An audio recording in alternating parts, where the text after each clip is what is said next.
Hello Taurus, Sun, Moon, Rising, and Venus signs. Kamusta kayo? Sana po ay nasa mabuti kayong kalagayan. Welcome back po sa Star Tarot. At kung bago kayo rito, welcome din po kayo. Please subscribe, like, share my videos, and leave me a comment kung nakaresonate po kayo. Thank you. So, tingnan natin kung ano yung mga messages and energies ninyo surrounding the next 2 weeks of the month. Mirror Guardian, take time to reflect. Okay, Taurus, kailangan na mag-reflection kayo, mag-contemplate kayo. Maybe this is important, no? Sa ngayon na pagmuni-munihan ng mga iba't ibang sitwasyon sa buhay ninyo. Baka kailangan din ninyo kasi na magpahinga din, kailangan din ninyo na mag-relax, 'di ba? So, kumbaga, you are going to hit two birds in one stone dito, no? Kung at the same time nakakapag-relax na, rest na ang katawan mo, at the same time makakapagmuni-muni ka pa, 'di ba? Makakapag-connect ka sa soul mo. You're going to you can go deep within you and mag-connect kang muli, no, sa higher self mo, sa soul mo, sa heart mo, pakinggan mo kung anong bulong ng puso mo, yung gano'n, no? Maaari din kasi na meron kayong mga iniisip gawin, no? At baka kayo ay naguguluhan, nalilito. Kaya do some kind of reflection so that ma-figure out ninyo kung ano yung mga bagay-bagay na dapat ninyong pagkaabalahan, ano dapat ninyong i-prioritize, no? Or ano, siguraduhin ninyo sa sarili ninyo, 'di ba? Kung ito nga ba talaga naiisip ninyo, yung idea ninyo, ito nga ba yung right thing for you to do right now, 'di ba?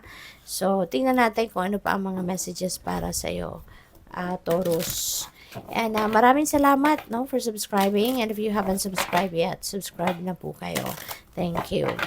So, what else? We have change. I understand that nothing can grow or evolve without movement. 'Di ba? Totoo. Kung walang movement, kung walang paggalaw, walang gagawin, so walang pagbabagong mangyayari, no? Walang change na mangyayari. And change is coming your way. So, ibig sabihin dito na meron kang gagawin. You are going to take action towards siguro mga dreams mo, baka merong mga goals ka na gusto mo ng isang katuparan, so gusto mo ng simulang gawin ngayon. So, it's time for change. It's time for movement. It's time for make an adjustment, no, sa mga bagay-bagay na gusto mong mas ma-improve pa, no? So, what else? Maraming salamat, no, Taurus, sa mga hindi nag-i-skip ng ads sa inyo. Thank you po for your time and support. And also, please click the join membership, no, sa baba ng video po kung gusto ninyong mag-join sa membership dito. And also, sa mga cross-watchers, maraming salamat for being here.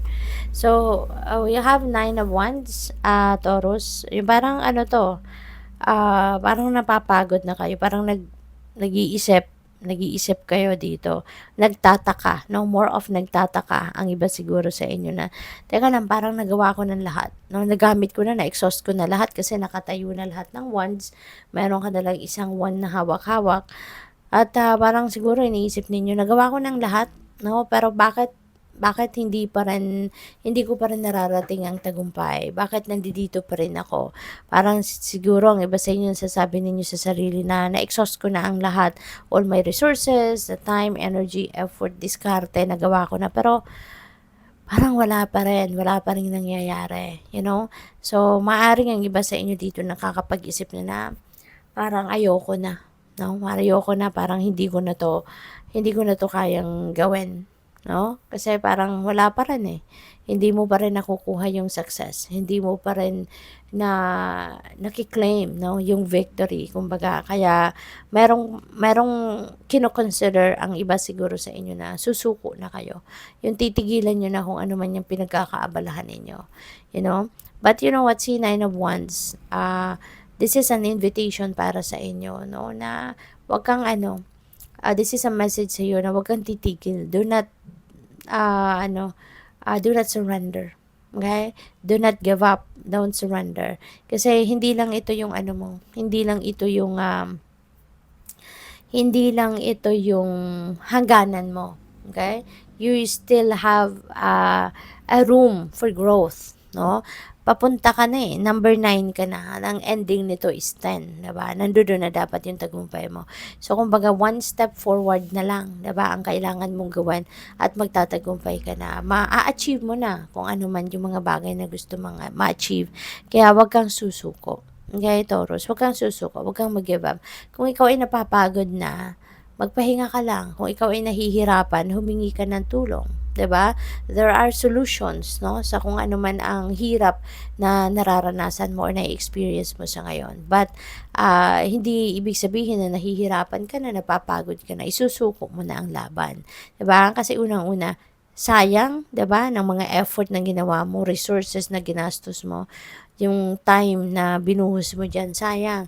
Ikalawa, hindi ka dadating sa ganito kalayo sa journey mo kung hindi yan para sa'yo. Kasi hindi sasayangin ni God, no? Yung resources mo, yung effort mo, yung time mo, hindi niya sasayangin yun for nothing. Kaya, konting tiyaga pa. Okay? Konting hintay pa, konting tiyaga pa. Remember na good things come to those who wait. No? Kaya matuto kang maghintay, matuto kang magtiyaga pa, 'di ba? Magpasensya pa, pasasaan ba at makukuha mo din ito. Kaya mararating mo din kung anong gusto mong marating dito. With what else? We have page of wands. Ayan. So, merong magandang balitang paparating. Maaari na yan ay related dito sa kung anong pinagkakaabalahan ninyo. Okay? Kaya ano ka, stay put ka lang dyan. Okay? There may be help coming in.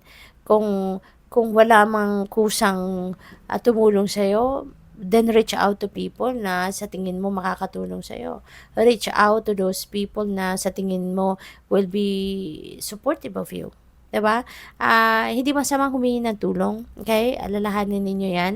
All of us, ano natin yon, entitled tayo to ask for help. No? Entitled tayo to ask for help. Always remember, may kasabihan nga, 'di ba, na no man is an island, 'di ba? Kasi sa isang punto ng buhay natin, mangangailangan ng bawat isa sa atin ng tulong ng ibang tao. Okay? Kaya wag kang mahihiyang humingi ng tulong.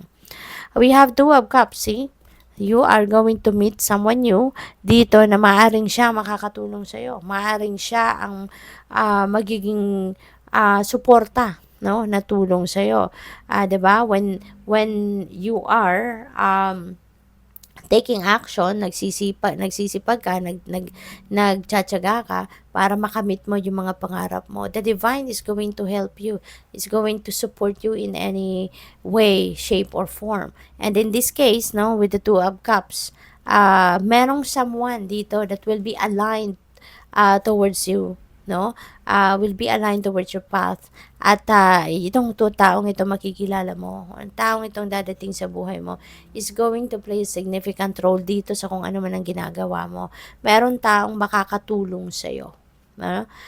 Meron tutulong sa iyo. Kaya wag kang mag-alala, okay? Wag kang sumuko, wag kang mapagod.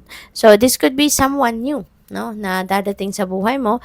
Pwedeng magiging kaibigan mo yan, pwedeng yun nga makakasuporta sa iyo, maaring magiging ka-business partner ninyo, maaring magiging ka-team ninyo sa kung kunyari meron kayong grupo, or maaring solo, or you're working solo sa ngayon, and maaring ito yung magiging assistant mo, no?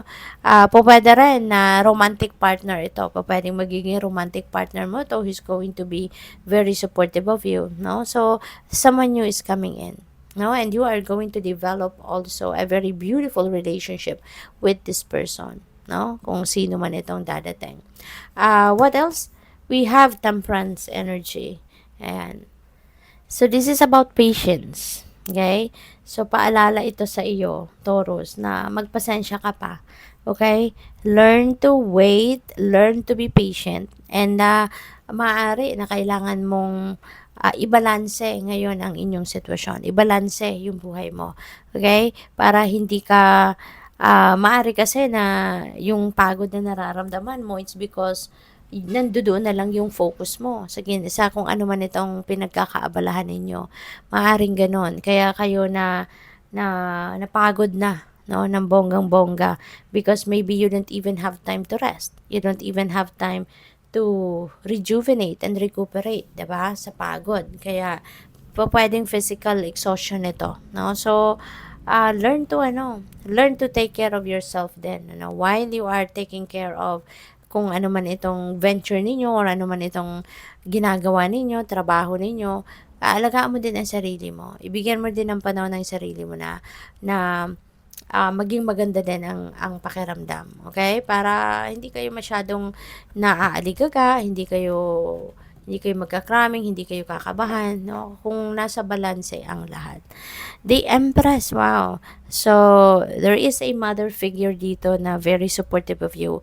Maaring si Empress is a mother figure ninyo na very supportive of you. Baka siya din ang pinanggagalingan ng inyong pera. Maaring siya din yung sumusuporta sa iyo financially sa mga endeavor mo. Pwedeng ganon. Si Empress din is a abundance and prosperity energy. Kaya po pwede na meron dadating dito sa inyo na pera. Meron dadating na financial blessings, no? Or po pwede rin na si Page of Wands, yung mga balitang itong paparating sa'yo, po pwedeng balita yan ng baka merong opportunity na kakatok at oportunidad para ikaw ay mas kumita ng mas malaki, baka oportunidad iyan ng panibagong pagkakakitaan, baka may bagong income stream, 'di ba, na dadating. At 'yun ang makakatulong din sa iyo na mas umasenso ka pa, mas dumami pa yung kita mo.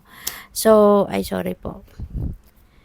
So, we also have Page of Swords. So, marami talagang balita ang paparating, And si Page of Swords, feeling ko, nag-aaral kayo. No? Baka ang iba sa inyo nag-aaral, kaya, or nagre-research. So, maraming balitang paparating, impormasyon na paparating na maaaring makakatulong ito sa inyo para mas lalo pa kayong maging matalino, mas lalo pa kayong